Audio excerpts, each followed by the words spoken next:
December 31st, 2014. The final hours of the year. In Shanghai, China, the city was alive with anticipation. Millions of lights reflected off the Huangpu River, and the famous Bund waterfront had transformed into a sea of humanity. This was supposed to be a night of joy, a night of celebration, a night to welcome the new year beneath one of the most iconic skylines in the world.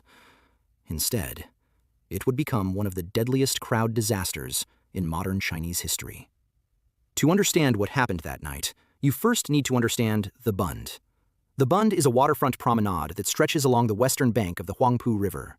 On one side, you have these magnificent colonial-era buildings, grand European architecture from the 1920s and 30s. On the other side, across the river, stands Pudong, Shanghai's futuristic financial district, with its towering skyscrapers and the unmistakable Oriental Pearl Tower. It's one of the most photographed locations in all of Asia. And on New Year's Eve, it becomes one of the most crowded. For years, Shanghai had hosted an official countdown celebration at the Bund. A massive light show would illuminate the skyline, and hundreds of thousands of people would gather to watch the spectacle and ring in the new year together. But in 2014, something was different. The city had actually canceled the official light show that year. There were concerns about crowd safety after a series of incidents at other large gatherings. Officials believed that without the official event, fewer people would show up. They were wrong. By late evening on December 31st, the crowds had already exceeded anything authorities had anticipated. Without the official event, there was no formal crowd management in place, no barriers, no designated entry and exit points, no systematic monitoring of how many people were entering the area. Estimates suggest that by 11 p.m., somewhere between 200,000 and 300,000 people had packed themselves onto the Bund and the surrounding streets. The narrow promenade, designed for leisurely strolls, had become a pressure cooker. And most of these people were young, students, couples, groups of friends. Many were in their teens and 20s, excited to celebrate together. They had no idea what was about to happen. The epicenter of the disaster was a raised observation platform near Chenyi Square, connected to the main waterfront by a set of wide stone steps. These steps would become the focal point of the tragedy. As midnight approached, the crowd density reached critical levels. People were pressed so tightly together that movement became almost impossible. Some witnesses later described feeling like they couldn't breathe, like the crowd itself had become a single, suffocating organism. Then, around 11:30 p.m., something strange happened. From a window in a building overlooking the square, someone began throwing objects into the crowd below. They fluttered down through the night air, catching the light. Money. They looked like American $100 bills. People in the crowd saw them falling and began reaching up, grabbing at the bills, pushing forward to get closer. But they weren't real. They were promotional flyers for a nearby nightclub, designed to look like American currency. Fake money, scattered into a crowd that was already dangerously compressed. What happened next took less than 60 seconds. The surge toward the falling papers created a ripple effect through the crowd. At the top of the steps, people began to stumble. Someone fell, then another person, and another. But the people behind them couldn't see what was happening. They only felt the crowd pushing forward, so they pushed too. Within moments, bodies began piling on top of each other on those stone steps. Witnesses described scenes of absolute horror. People screaming for help, hands reaching up from beneath piles of bodies, the sound of the crowd, so loud that emergency calls couldn't be heard.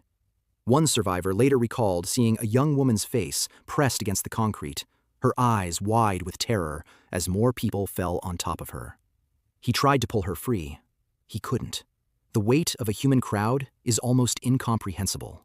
When people fall in layers, the pressure on those at the bottom can exceed 1,000 pounds. Breathing becomes impossible. Bones break. Internal organs are crushed. And in most cases, death comes within minutes. Emergency services were called almost immediately, but reaching the victims was nearly impossible. The crowd was so dense that ambulances couldn't get through. First responders had to push their way in on foot, fighting against a tide of panicking people trying to escape. By the time they reached the steps, the scene was catastrophic. Bodies lay motionless on the concrete. Others were still struggling, gasping for air beneath the weight of those on top. Survivors with injuries were screaming for help, but there weren't enough medical personnel to treat everyone. The official death toll would eventually reach 36. 49 more were seriously injured. Many of those who survived suffered lasting physical and psychological trauma. The youngest victim was just 12 years old, a child who had come to celebrate the new year. The oldest was 37, a young professional with his whole life ahead of him. Most of the dead were under 25, students, young workers, people at the beginning of their adult lives, their futures erased in a matter of seconds. In the days that followed, China demanded answers. How could this have happened? Who was responsible? Why wasn't there proper crowd control at one of the country's most popular gathering spots on the busiest night of the year? The investigation revealed a cascade of failures. First, there was the decision to cancel the official countdown without adequately communicating to the public that the Bund would still be open. Many people assumed that since there was no official event, the crowds would be smaller and it would be safe. Second, there was a critical lack of crowd management infrastructure. No barriers to control the flow of people, no counters to monitor crowd density, no clear protocols for when the area became too crowded. Third, the police presence was woefully inadequate. Some reports suggested there were fewer than 200 officers managing a crowd of nearly 300,000 people.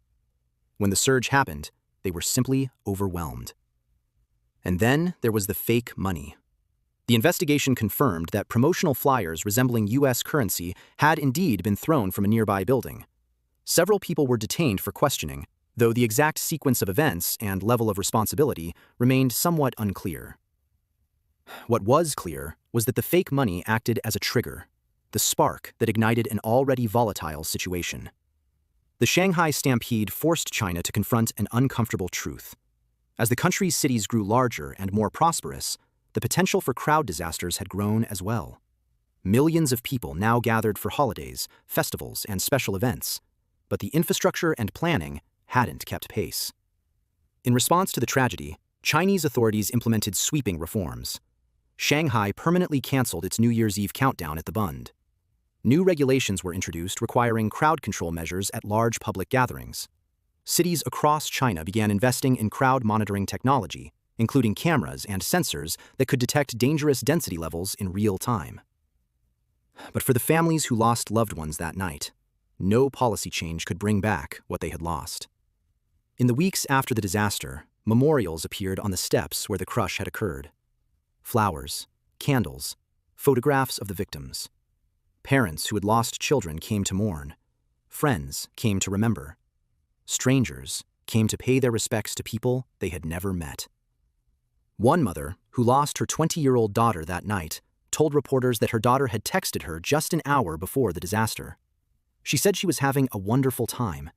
She said the lights were beautiful. That was the last message her mother ever received from her. Another family lost their only son, a 21-year-old college student. He had gone to the Bund with his girlfriend. She survived. He didn't. His parents later said they couldn't bring themselves to celebrate the new year anymore. The holiday that once meant joy and hope now only reminded them of their loss. The 2015 Shanghai Stampede was not unique. Crowd crushes have happened throughout history, at religious pilgrimages, sporting events, concerts, and celebrations. The deadliest crowd disaster in modern history occurred during the Hajj pilgrimage in Mecca in 2015, just months after Shanghai, killing over 2,000 people. What makes these tragedies so haunting is how preventable they often are. Crowd science has advanced significantly in recent decades. Experts now understand how crowds move, how dangerous densities develop, and what warning signs to look for. With proper planning, adequate staffing, and the right infrastructure, these disasters can be avoided. But that knowledge is useless if it isn't applied. And too often, the lessons are only learned after tragedy strikes. December 31st, 2014, Shanghai, China. A night that was supposed to be about hope and celebration. A night when hundreds of thousands of people came together to welcome a new beginning. Instead, 36 families began the new year with a loss that would never heal. 36 lives ended on cold stone steps, crushed beneath the weight of a crowd that had no idea what was happening. They were sons and daughters, students and workers, friends and lovers, young people with dreams and plans and futures that would never unfold. And all of it happened in less than a minute. The Shanghai Stampede remains one of the most sobering reminders of what can happen when crowds grow beyond control, when safety is assumed rather than ensured, and when a single spark is enough to turn celebration into catastrophe. If there's any meaning to be found in such tragedy, it's in the changes that followed. The new regulations, the improved crowd management, the awareness that large gatherings require serious planning and preparation. But for those who were there that night, for those who lost someone they loved, the meaning is harder to find. 36 lives, gone in an instant. At the stroke of midnight, on the final night of 2014, may they never be forgotten.